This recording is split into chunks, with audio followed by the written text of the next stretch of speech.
Yeah, I said big boys, let's kill it.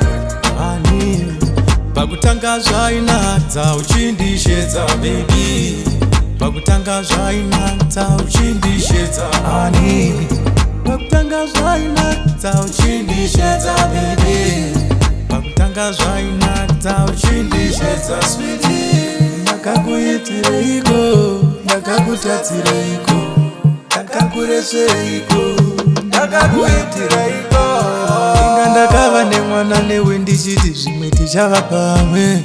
Taitoona tamisa musha mudiwa wangu, taitoona tavaka musha mudiwa wangu, taitoti ndiwe uchava baba vevana vangu. Inga zvimwe zvese ndaizama wani mudiwa wangu.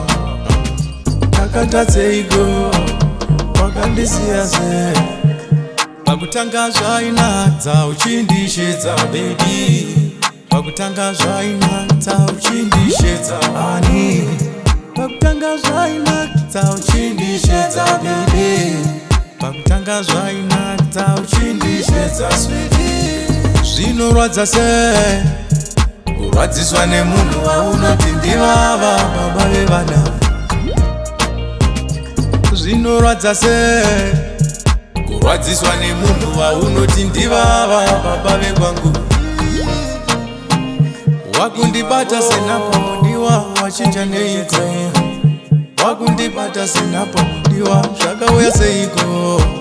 Ndogarira vana vangu, ndofira vana vangu, ndogarira vana vangu, uchengete vana vangu.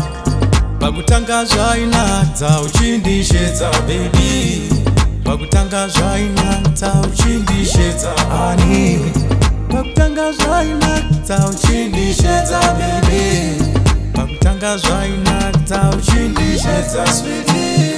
Nai baba vevana machinja nei, nai murume wangu wachinja nei, pandinotadza nditsiure usandidaro mumwe wangu. Unga munoda tiri pamwe tichifara tichichengeta mhuri, ndikasafadzwa newe ndichazofadzwa naniko, ndikasaseka ndinewe ndichazoseka naniko.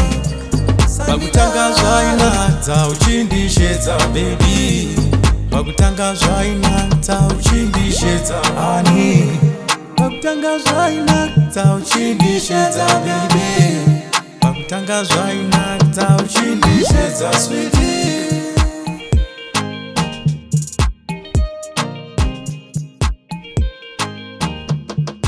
Yeah.